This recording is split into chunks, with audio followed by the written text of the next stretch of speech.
Super power कहा जाने वाला अमेरिका ईरान से डर गया है। बिल्कुल सही सुना आपने, और ऐसा हम नहीं कह रहे हैं।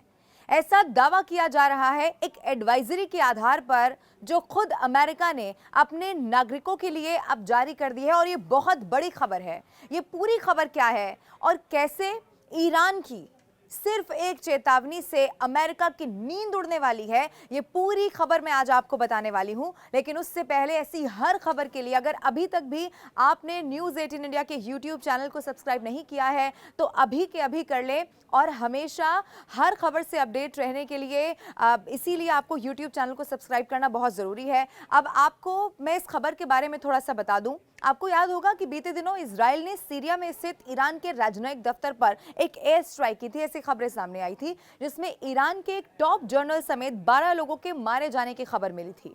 फिर क्या था? फिर ईरान ने बदला लेने की कसम उस वक्त खा ली और धमकी इस बात की दी कि इजराइल पर हमला अब कर दिया जाएगा। और फिर उसके बाद माना यह गया कि बस इसी धमकी की दहशत सुपर पावर अमेरिका तक भी जा पहुंची है। अमेरिका ने अपने नागरिकों को एडवाइजरी जारी कर दी है और ईरान जाने से परहेज करने के लिए कह दिया गया है।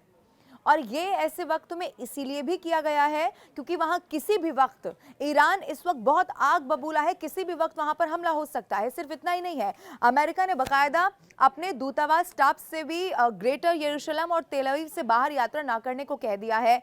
अब ये जो दो जगह मैंने आपको बताई, इसका मतलब ये है, और एक कारण इसे कहा जा सकता है कि जो प्रमुख शहर हैं वहां जरूर सिक्योरिटी के बहुत तगड़े बंदोबस्त होंगे, लेकिन दूर दराज इलाकों में हो सकता है कि खतरा ज्यादा बढ़ जाए। अब मैं आपको यह भी बता दूं कि इसी के साथ एक बात आपको और जान लेनी चाहिए, इंडिया ने भी, भारत ने भी अपने नागरिकों के लिए ऐसी ही एक एडवाइजरी जारी कर दिया। पूरी दुनिया में इसे ऐसे देखा जा रहा है कि कहीं ये युद्ध की एक बड़ी घंटी तो नहीं है। मैं जिस हमले के बारे में आपको बता रही हूं उसके बारे में अभी तक ईरान ने खुद ना तो जिम्मेदारी ली है और ना ही इस बात का खंडन किया है। और फिर इसी हवाले से जो ईरान का दावा है कि यहूदी मुल्क ने अटैक किया होगा वो और मजबूत हो गया है।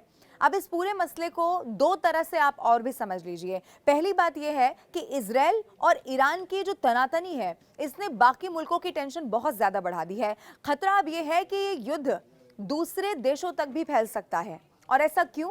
क्योंकि अभी तक जंग अगर आप देखेंगे तो इजराइल और हमास के बीच में चली आ रही थी, लेकिन इजराइल और ईरान के बीच ये सीधी जंग का मतलब ये है कि कुछ और शक्तियां भी इजराइल का समर्थन कर सकती हैं। अब कुछ विश्लेषकों की अगर बात करें तो उनका मानना यह भी है कि अगर इसी तरह से रात बढ़ती चली गई तो ये एक बड़े विश्व युद्ध की भी घंटी हो सकता है, खतरा हो सकता है। अब दूसरी सबसे अहम बात, बड़ी बात यह है कि इजराइल की कोशिश ये है कि सीरिया और इराक जैसे जो देश हैं उसमें ईरान का असर किसी भी तरीके से कम किया जा सके। अब इजराइल की तरफ से जो हमला किया गया है उसकी एक बड़ी वजह इसे भी माना जा रहा है। और आप देखिए, हमला हुआ भी ऐसे वक्त में है जब गाजा की वजह से पूरी दुनिया में बहुत टेंशन है। इसीलिए ईरान का प्रभाव कैसे कम किया जा सके, इस रणनीति के तहत इजराइल काम कर रहा है, ऐसा विश्लेषकों का मानना है। लेकिन भारत के बारे में अगर आप जानना चाहते हैं तो मैं आपको फिर से बता दूं कि भारत की तरफ से भी एक एडवाइजरी बाकायदा इसको लेकर जारी हो चुकी है, जिसमें भारत ने अपने नागरिकों से ईरान और इजराइल दोनों जगह जाने को लेकर कहा है कि परहेज करनी चाहिए, वहां नहीं इस वक्त जाना चाहिए।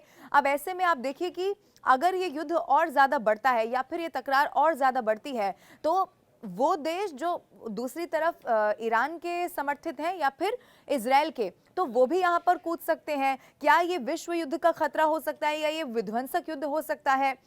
इस सब के लिए इंतजार करना होगा। लेकिन ऐसी हर खबर से जुड़े रहने के लिए न्यूज़ 18 इंडिया के YouTube चैनल को सब्सक्राइब जरूर कर लें। और ये वीडियो आपको कैसा लगा कमेंट करके जरूर बताएं।